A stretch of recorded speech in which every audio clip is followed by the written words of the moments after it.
you call a lot of the immigrants that are in the country, ones that cross over the border, illegal immigrants. They're all criminals, yes. When most of them, especially, and I want to ask you what you think about the ones who were arrested or were detained while trying to go through the legal processes. The ones who came in, actually, and it is a loophole. I'll admit that Joe Biden allowed for a loophole to get into the system, right, through...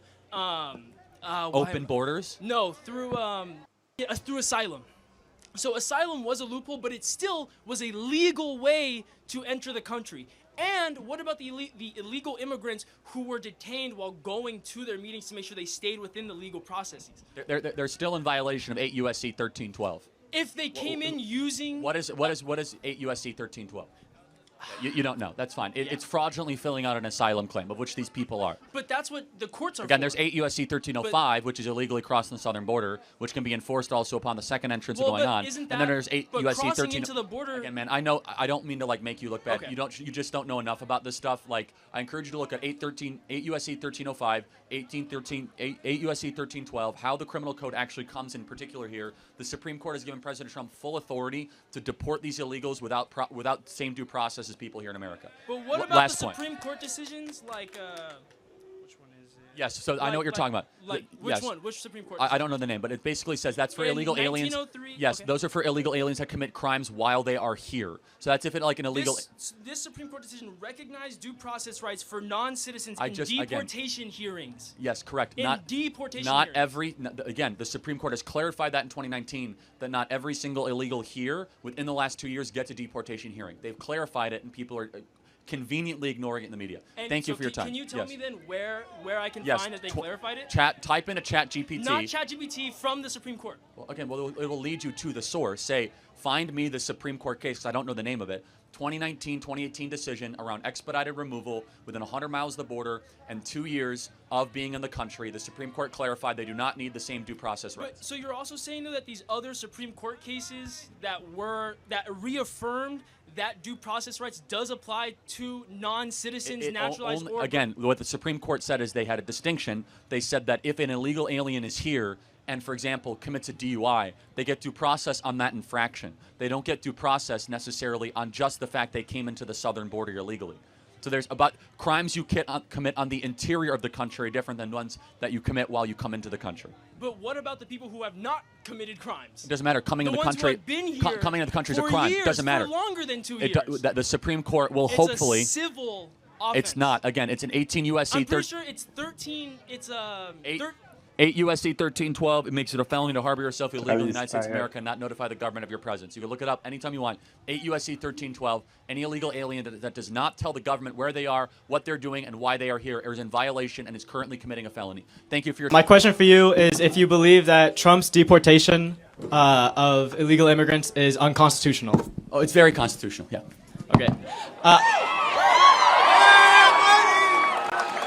I disagree with that. I believe that it is in a violation of the Fifth Amendment, which provides due process to all persons in the United States. This would include non-citizens, and many of these people are being deported without having a trial or going before a judge, which is in violation of the due process. You are right. If there's an illegal here and they commit a crime while they are an illegal citizen, or not a citizen, legal resident or legal individual, illegal, they do get due process. However, there's two exceptions to that. There's something called expedited removal. So if someone comes within 14 days or they're within 100 miles of the border, the Supreme Court has ruled that you do not have to give them the same due process rights. Or if you invoke the Alien Invasion Act, which President Trump has, 1798 law, which allows you to expel people that are here that might be part of enemy gangs or enemy organizations that have invaded the homeland. So under those two provisions, you are allowed to expel people here in the country without traditional due process rights. So we can see with Joe Biden, when he tried to forgive student loan debt, he was relying on a law that was roughly 20 years old. And the Supreme Court said in that case that a president relying on a law that was passed in a time that's too different from today's times can be unconstitutional. And I think if that was ruled to be unconstitutional with the law only being 20 years old, that Donald Trump relying on a law that was passed in the 18th century would be very unconstitutional. That point sounds smart. Should we get rid of the First Amendment? I'm confused where you're going with that. It's pretty old. The First Amendment has It's from 1787. Should we get rid of the abolition of slavery? That's from the 1860s. Should old laws be getting rid of? Just because it's old doesn't mean it's bad. Should we get rid of the Second Amendment, the Fourth Amendment? You're the one arguing for due process, which actually was authored in 1791. Well, the difference So is old that stuff these doesn't mean laws. it's bad. It just means to just criticize it on its merits, not how long it's been around. If I went to Mexico without being invited or allowed, and I took a job, and the Mexican government found out, what would the Mexican government do to me? I'm not sure. They would send me back to America. And why was the reason you left the U.S. first? So reason, that's an interesting thing. Is there ever a legitimate reason, in your opinion, to commit a crime? No. Well, then the reason doesn't matter. Can you rob a bank because you wish you had more money? No. You work harder. Then why doesn't that moral standard apply to immigration?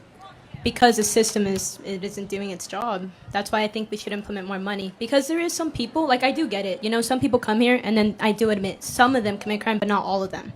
No, but they're all criminals if they came illegally. That's the distinction. By definition, they're breaking federal law 8 U.S.C. 1312. Just their presence here is against the law. If somebody comes into America without invitation and they are illegal, what do you think the penalty should be? I think it's humane to look at their case and why they had to leave everything they've ever known. We believe that we should send them back to their country of origin. California is a cluttered state with social services that are being strained, and we need a pause on all immigration, in my opinion, to metaphorically digest the major meal that we just ate, or else we are going to have a major assimilation problem, cultural problem, cohesion problem, all sorts of issues.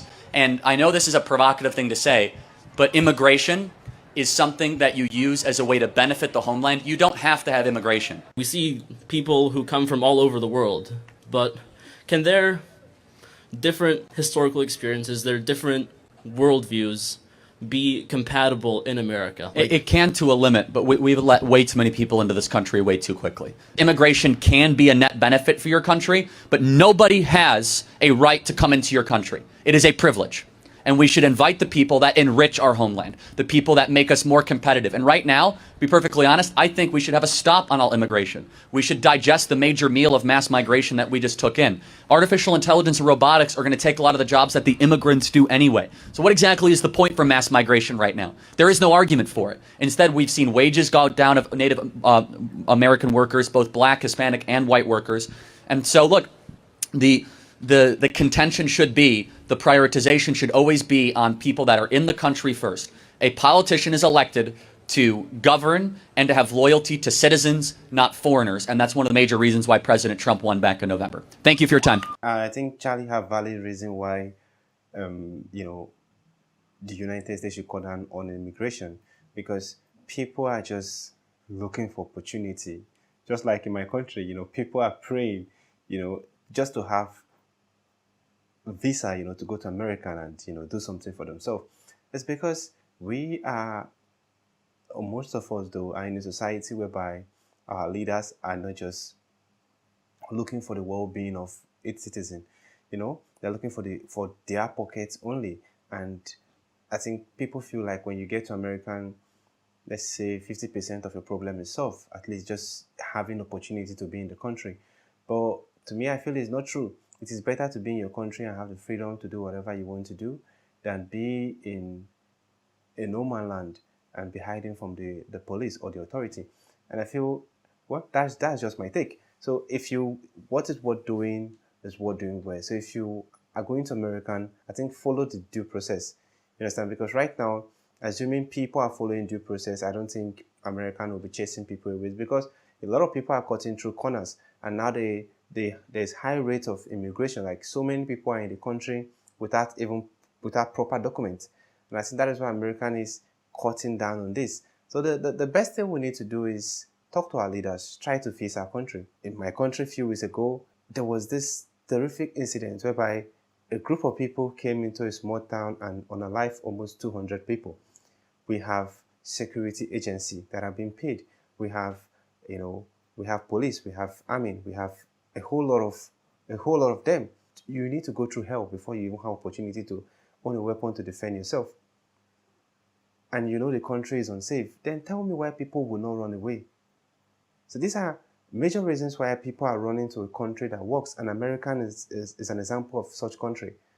So it needs to start from us. Let's try and fix our home. Let's fix our home. It's very, very important. Let's go back and fix our country. Like when you fix your country, there will be no reason, or there will be no mass, travel to the United States. Let's all decide to fix our country. You understand? America has done it. We can do it.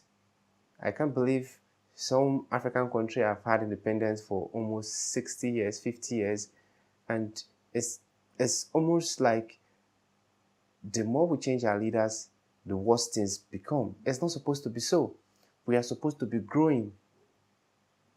You understand? We are blessed with natural resources, we are blessed with land, we are blessed with so many things. But just a few, let's say the 1% or the 2% are just holding on to this, and the rest people are just surviving. Okay, that's the end of the video. Let me know what you think in the comment section. If it is your first time visiting the channel, click on the subscribe button. Thanks for watching, and remain blessed.